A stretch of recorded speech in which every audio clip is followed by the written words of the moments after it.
Welcome to the deep dive.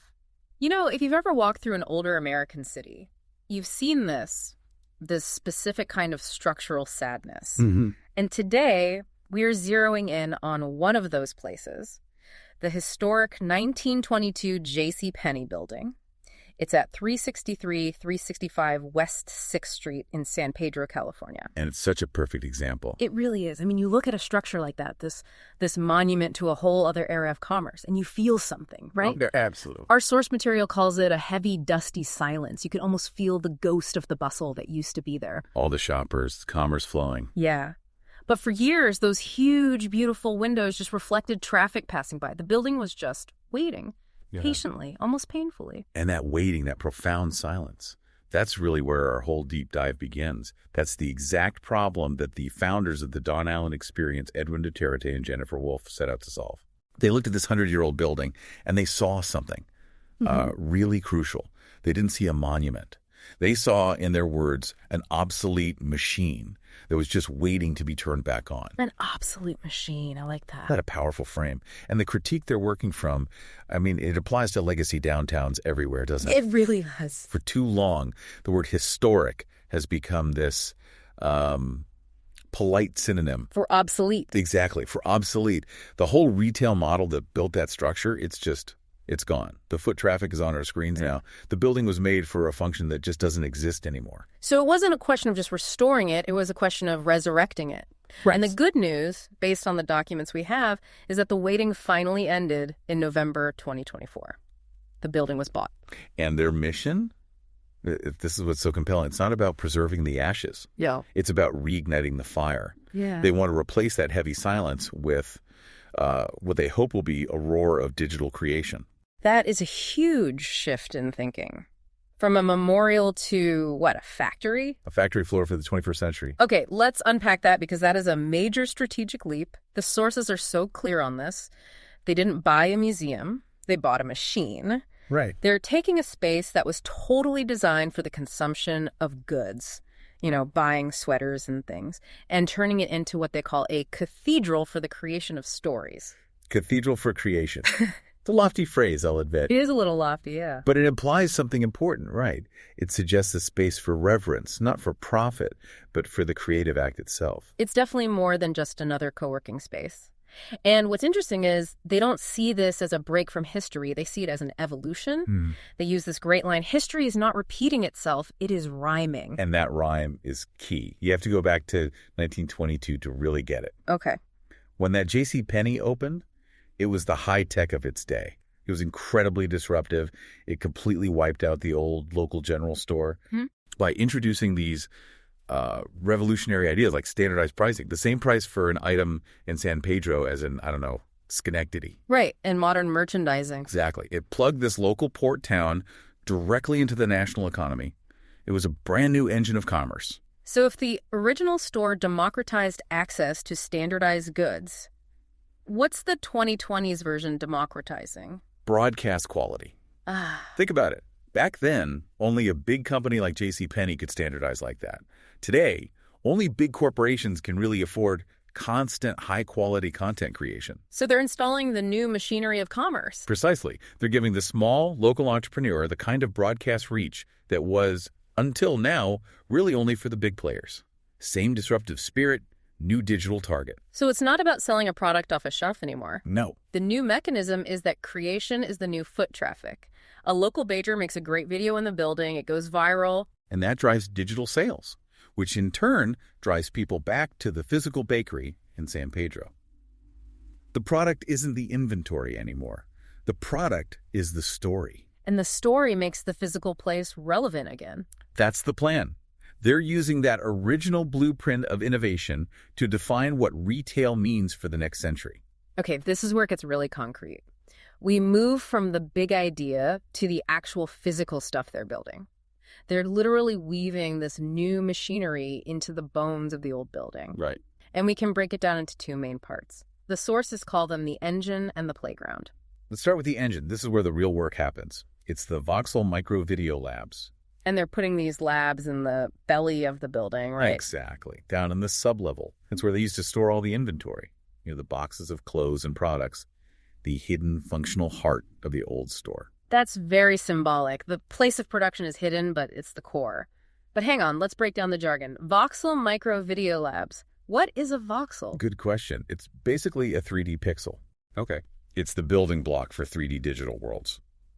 So by calling the labs voxel, they're signaling that this isn't just for making simple 2D videos.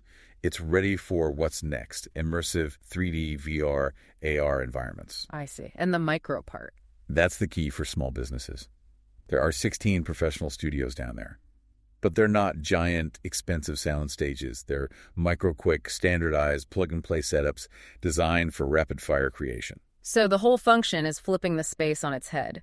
Where inventory was stored, ideas will now be broadcast. And broadcast continuously. 16 studios, though. That sounds like a massive amount of capacity. Is that not overkill? Well, it's designed to smash the barrier to entry. If you're a small business, hiring a whole production crew is just... Right. It's not going to happen. Too expensive. But if you provide an infrastructure that standardizes the lighting, the sound, the sets, you democratize quality. The 16 studios mean you can have a massive amount of output.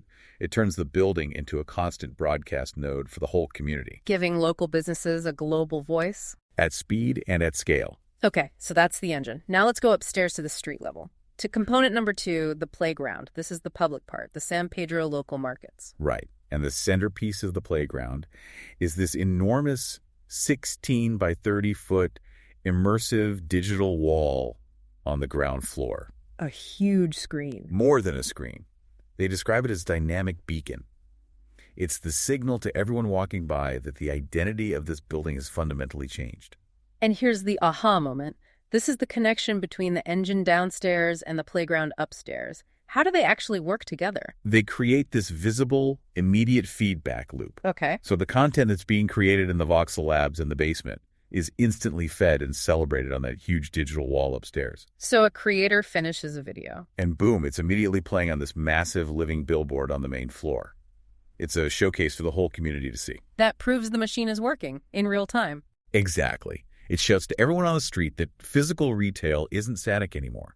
It's alive, it's moving, it's connected to this global digital conversation. So the digital energy from the labs is physically manifested back out into the street. It makes the whole concept tangible. It solves that obsolescence problem with applied visible technology. So this whole system, the engine creating, the wall broadcasting, it replaces the static window displays of 1922.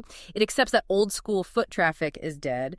But the need for a vibrant physical hub is not. It's a very modern, very pragmatic response to commercial decay. And that approach, it's all driven by the people behind it. We should probably introduce them properly. The mom and pop holding company, the founders, Edwin Duterte and Jennifer Wolfe. And their titles really tell you everything. You really do. Edwin Duterte is described as the builder and strategist. You can see his focus on the mechanics, the infrastructure, the scale. But then Jennifer Wolfe is the storyteller and healer. That's not a title you normally see in a commercial real estate deal. A marriage and family therapist. How does that fit in? That pairing, the strategist and the healer, that is the core of the Don Allen experience. It signals right away that this isn't just some cold commercial venture. There's something else going on. Right. Their whole stewardship is tied to a bigger legacy, to Dr. Alan Wolfe and Dr. Donna Lee Wolfe. Their names, as they say, hang invisibly above the door. And that provides the ethical foundation for everything. It grounds all this tech in something human. Precisely. The core lesson they learned from the doctors is what drives the whole project. A real legacy is built by opening doors for other people, not by hoarding your own wealth. Which explains why they'd build 16 studios for the community, not just a private headquarters for themselves. Exactly. The building is a tool for community acceleration, for digital inclusion. It's an engine to lift people up, honoring that legacy of service. So their ultimate goal, it's not just to sell clothes like the original store did. It's to sell the very idea of San Pedro to the world. Using the stories that are created inside those walls. So let's wrap up this deep dive. We started with the silence of a forgotten 1922 department store, a symbol of being obsolete. And through this very specific vision, that space is becoming a bustling, globally connected media engine for the 2020s. The Voxel Labs, the engine, and the immersive digital wall, the playground, are the mechanics of that change. The silence is gone, the lights are back on. And broadcasting in HD. Right. We've covered the body, the building itself, and the machinery, the tech. But like we touched on with the founders, The source material really asks us to consider the spirit that's driving it all, the why. Especially with that healer and strategist combination. Exactly. This is not just a commercial project. It's built on a very explicit emotional and communal idea.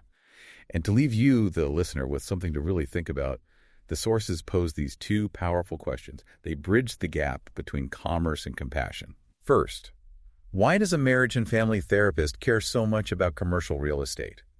And on the flip side, why does an investment strategist care so much about something as intangible as emotional safety in a business plan? Those questions, they really force you to rethink the whole motivation. It's not just about the tech or the bottom line. Not at all. The documents talk about exploring the pain of the lonely entrepreneur, that struggle to get a foothold in the digital world we mentioned. Right, the isolation. And they talk about providing a specific healing solution to save them from that.